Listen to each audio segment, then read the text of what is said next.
Hello, I'm Dr. Tessa Dunlop, and this is a story about Elizabeth II and her teenage crush. I know, I decided we all needed some light relief at the moment. In fact, the story is kind of bedded in the war, but let's be honest, Princess Elizabeth's war was hardly Gaza Strip or Helmand Province. She was holed up in Windsor Castle. There was actually quite a lot to do. It wasn't such a tragic experience, even though she was there for a very long time. There were sort of in the grounds dogs and ponies.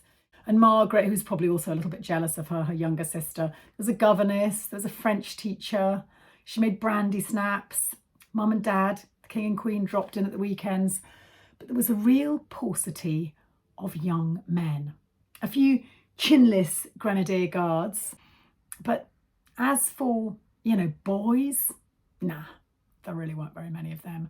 And I don't care what your view is of our late and really rather conventional queen. At one point, she was a teenage girl, and find me one teenage girl who doesn't have a crush. Also, she had to at some point get married, and Elizabeth was really aware of that. She had to make the right decision because, old Uncle David, as she called him, silly old Uncle David, who'd made totally the wrong decision and had to abdicate when he married Wallis Simpson, yada, yada, yada. That's another story, that's another video. Let's stick with Elizabeth. She had to find the right guy. She had to convert her crush into a sensible husband. This is where we cue up Philip. Philip of Greece, her third cousin. She meaningfully met Philip, as most people know by now, just before the war, 1939. He was a naval cadet and he was really rather fit, and she definitely did fancy him a bit. When they meet, by the way, Elizabeth is 13 in July 1939 and Philip is 18. There's a 5-year age gap between the two of them. Okay, so just enjoy that lovely visual of Philip there when he was a young lad. I think that one was taken when he was at Gordonston up at boarding school, so a couple of years before he meets Elizabeth in 1939 in Dartmouth College. But let's go now to the extract from Governess Crawfey's memoir, The Little Princesses, where she writes about Elizabeth meeting Philip when Elizabeth is just 13. Elizabeth being Lilibet in this memoir. Lilibet said of Philip, "How good is he, Crawfey? How high can he jump?" He was jumping over a tennis net. And I quote again, "She never took her eyes off him the whole time." Okay. Later, the next day, Philip had several platefuls of shrimps and a banana split, among other trifles. To the little girls, that's Margaret and Elizabeth, a boy of any kind was always a strange creature out of another world. Lilibet sat, pink-faced, enjoying it all very much. It's going to be a little while before Elizabeth meets Philip again. He goes off to war. He desperately tries to get into the British Navy. He's a Greek national. He has to wait a bit until Greece is in the war before he's fully in the British Navy. And then he gets mentioned in dispatches when he's shooting. In fact, they decimate. It's the Battle of Matapan, and the British fleet totally decimate the poor old Italian Navy, who are taken by surprise. And Philip is holding the searchlights while the guns are firing at the Italians. And actually, retrospectively, he's quite modest and aware of the horrors of war. He refers to it as good as murder, because basically they were so up close they couldn't have missed. So that was the end of Italy that particular night. But someone keeping her beady eye on all of Philip's actions was Elizabeth, back holed up in Windsor Castle, remember, really rather bored with brandy snaps and a French teacher. She is taking press cuttings out of the newspapers.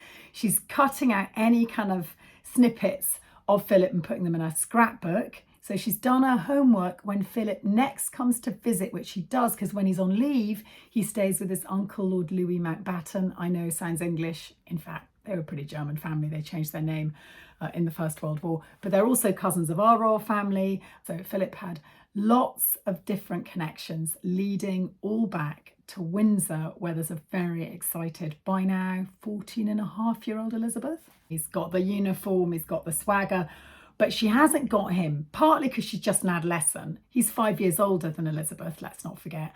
He, when he comes back on leave, is dating none other than Osler Benning. Here she is at a point. Very posh. Well, actually not quite posh enough, from Canada, which was a bit second draw. They were terribly snobby, the British, back then.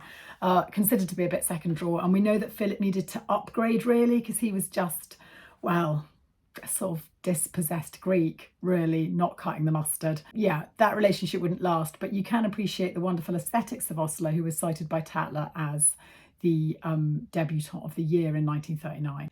I should add that I know they very definitely dated, not just because it's common knowledge, but I worked extensively with one of my favourite Bletchley girls, Pamela Rose. She died aged 103 a year ago, and she remembers working alongside Osler at Bletchley Park, and there was all this excitement because she was dating a Greek prince, but only until 1943, when Osler very tactfully gets engaged to somebody else. The engagement doesn't last, but that's a kind of side issue. The main thing is Philip is now available. He is still, by the way, sailing the seven seas, lest you're in any doubt. It's not like he's entirely keeping his hands to himself. We know that from his later private secretary, Mike Parker, because they were lieutenants together. He next sees Elizabeth at a Christmas pantomime in Windsor Castle, hosted by the royal family. Elizabeth is in a buxom, you know what those, I think, is she playing Dick or someone, I don't know, in Aladdin? One of those buxom costumes. And she's, well, come of age, I think it would be fair to say, with her little famous nipped in waist and her comely thighs and her bosom. So that's Elizabeth. And Philip, by the way, in the front row. He then goes off to fight in the Pacific War, so she's not going to see him for a couple of years. But we do know that in his kit bag, there is a photograph of Elizabeth. So he is so future-proofing, man. He is looking ahead. He's got an eye on the long term. But Elizabeth has also got a picture of Philip, incidentally, which she becomes increasingly bold about this. In the picture, he has a beard, so he's less recognisable. Wartime incognito.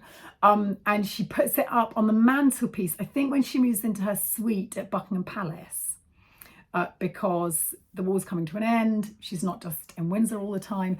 And this kind of consternation, you know, that people are going to know who he is, says Crawford. And Elizabeth's like, this is the dude, man. This is, well, I don't know if she used the word dude, let's be honest. But she's kind of proud of the fact she fancies this prince, and she's consistently fancied him since the beginning of the war. And we know that's the one thing about the late Queen, consistency. She makes up her mind and she sticks with it. And what we also know about the Queen is she had a type. And how do we know that? Well, I was lucky enough to meet the stepdaughter of a man who danced with Elizabeth on VE Day night. So Victory in Europe, 1945, 8th of May. Philip's still fighting the Pacific War. He ain't going to come home for another year. Elizabeth, as we know, has had a boring war. She put on a uniform briefly, and I'll come to that in another video, where she serves in the ATS, so she's got a little wartime uniform on. But she doesn't meet any men. The ATS, the Auxiliary Territorial Service, strictly for women. And anyway, she's driven home, spends every night back in the castle. No men. But that one night, when she waves on the balcony of the really famous picture, she's up there and then she wants to go down and dance and do the Lambeth Walk and the hokey cokey with all the normal people. So she gets to go down. She's chaperoned by about 16 people. But when she's out in the streets, one guy, his lifelong memory that he finally shared with his family before he died, was that he danced with Princess Elizabeth. And I would like you to feast your eyes on Welshman, aged just 16 but over 6 foot. Just look at him. Now look at Philip. Ronald, Philip. Tell me again that Princess Elizabeth didn't have a type. And by the way, Ronald was prized away from Elizabeth by one of her chaperones. Otherwise, who knows what might have happened on the 8th of May. She says in her diary that they got in very late and they had a great time. And private secretary thought nothing untoward had happened, but she definitely shared more than a look. They had a little chat. I know, very sweet. Philip is going to return in 1946. Equally blonde, lean and handsome, a war hero no less. Elizabeth has put all that time and energy into dreaming about Philip. Can he live up to the reality? But more importantly, how do you convert your teenage crush into a marriage that not only your parents, the king and queen incidentally, approve of, but so do the politicians and the country, because Elizabeth ain't any old teenager. She is our future queen. It was a long and rocky road what faced the couple. I will come back to that in another video. In the meantime, you can read all about Elizabeth and Philip in my very originally named book called Elizabeth and Philip. It's available in America. It's available in Britain. And this is a bit of an experiment doing this video. Just a lot of people have told me I should be YouTubing. So I'm trying a couple of different formats. And if you'd like and subscribe, and I might make another one. Yeah, okay, good. Thank you very much for listening.